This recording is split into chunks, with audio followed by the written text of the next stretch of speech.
Welcome back to Beyond Revenue, where every Friday we bring you real tactics that drive revenue. I'm your host, Michael Jäger, and our goal of the show is to discuss real happenings in go-to-market, right? Where we uncover specific decisions, mistakes, tactics, where you can learn from them and actually apply it in your own organizations. Today, we've joined by Roee Hartuv, Senior Pricing Advisor and Head of GTM Expertise at Willingness to Pay. We will focus today's talk about the discussion around pricing as part of GTM systems or GTM teams. And Rose, thank you very much for being here. My pleasure. Thank you for having me. So before we dive into the tactics and give us a quick sense of your background, I would say, so what is your focus at Willingness to Pay? And what's your main challenges you're facing right now? Yeah, at Willingness to Pay, we work with scale-ups around getting their pricing and packaging right. Most companies, when they come to us, they have some sort of pricing problem. They feel that either they're undercharging or they're giving away too much discounts compared to the value that they actually provide to their clients. And this is something that we work with them to try to solve. I think that gives us the perfect setup that we can really go into discussion and start with rapid fire questions around that topic. But let's start with the first round of rapid questions. So what's the biggest pricing mistakes company make in SaaS? Yeah, I think the biggest problem is that they focus on the actual pricing. Interesting. If pricing is one of the strongest signals a company sends to the market, what signals do most SaaS companies send without realizing it? Yeah, so when a company prices, and usually this is what happens in SaaS, right? Per user or per month, they're just trying to say that that thing scales with value. And we know that's not necessarily true. Value comes from, in a lot of cases, doing more or getting more outcome. And nowadays, there's a shift from going from that per usage, per license into something that is value-based for the customers. And some of you have probably heard outcome-based pricing, and that's all the conversation around pricing nowadays. Interesting. And what is the biggest change happening in pricing for SaaS right now? So I think that's the biggest change. AI allows us to do that quite well.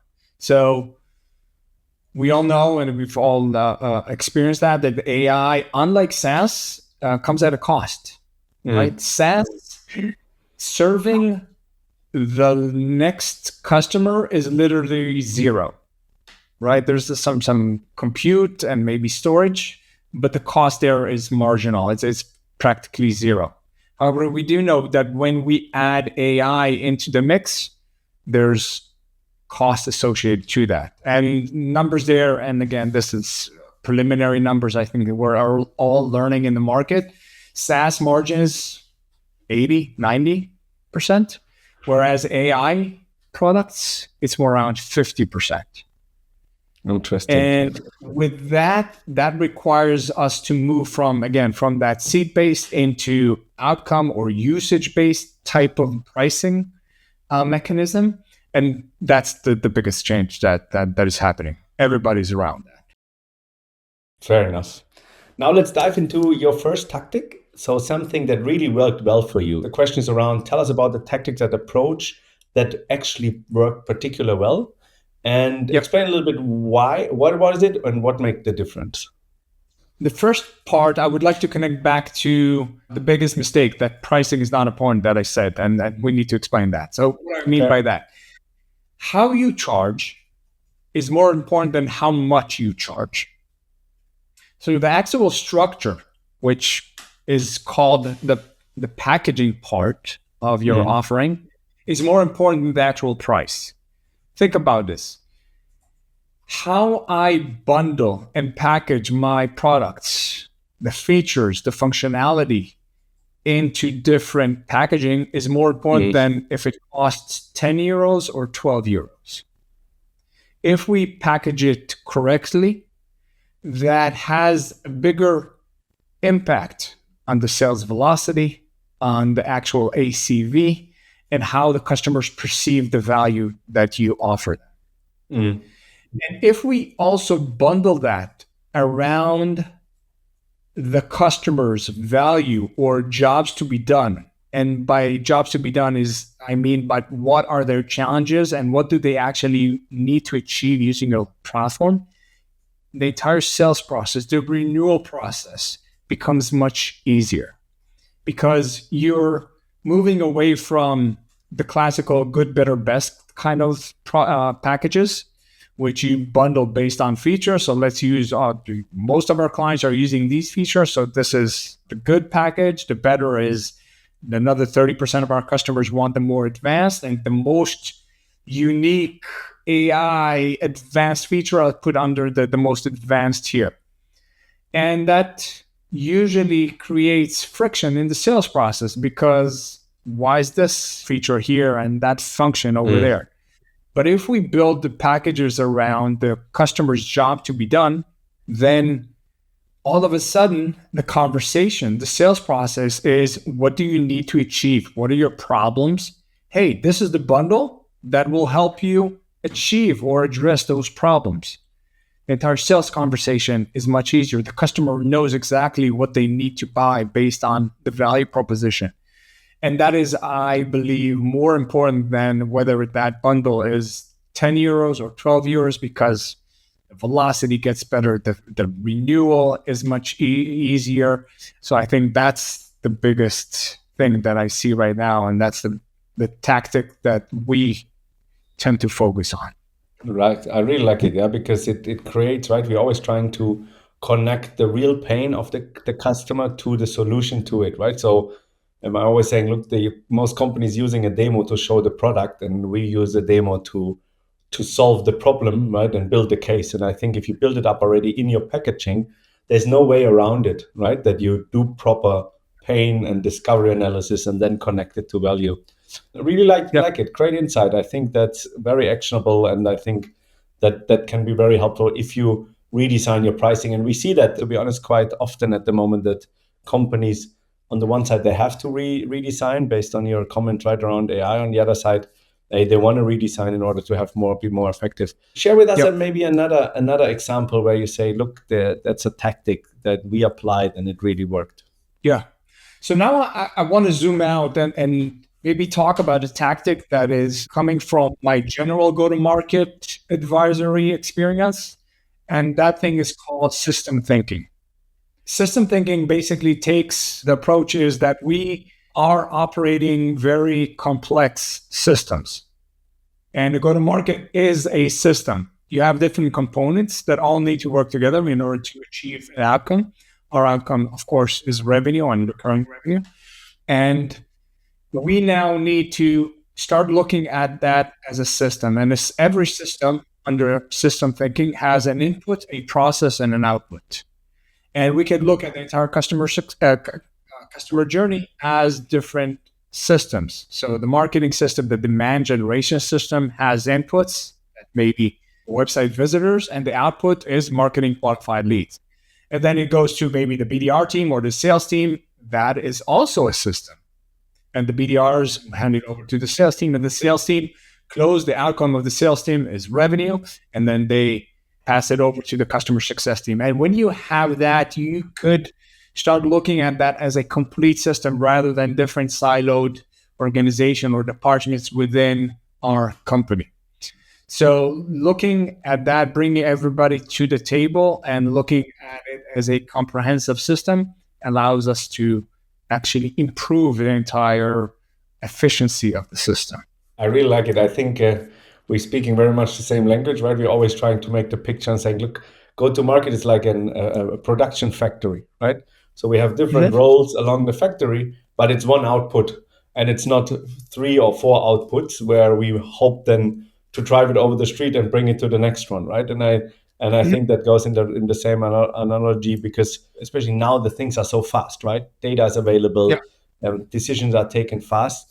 If you haven't a holistically connected go-to-market engine, it's going to be very hard. Plus, in my opinion, you waste a lot of money, because if you put individual goals with individual structures and processes into the individual teams, they're not really affected and bringing them to the the one goal.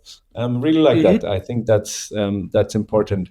Let's go into one thing, right? Which hasn't worked. Yeah, with all your experience from the past on the consulting side and the operational side before. Tell us, what is something, maybe even a common mistake you see companies do, and what was the result of it? Yeah, let's go back from the overall go-to-market back to pricing.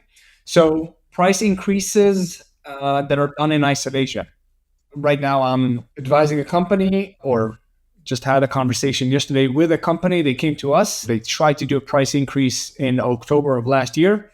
They just increased pricing by 7 to 10%, and that didn't work. And usually when we do price increase, and that's given, right? By the way, every company needs to constantly increase their pricing, but that needs to come with adding more value to our clients. Adding more value, the easiest thing is that we all continue to develop our platform or our products, and that increases the value for our customers, and then we probably want to charge for that value. So that is one way to do it. Packaging and bundling different components of the product differently allows us to deliver more value and thereby increasing the pricing. So I think the tactic that doesn't work, and up until, so when I was an operator, I constantly increased pricing, but yeah, in isolation without adding more value, that usually does not work and causes a lot of pushbacks from customers. I think it's a really important topic, yeah, because quite often pricing is something which is sometimes only discussed in revenue or only discussed in the finance department. And so for me, it's always a connected department, right? The product offering should lie the responsibility either in operations or in product. Yeah, the pricing is a discussion which is revenue doing together with finance and together with the ownership of what you're actually selling.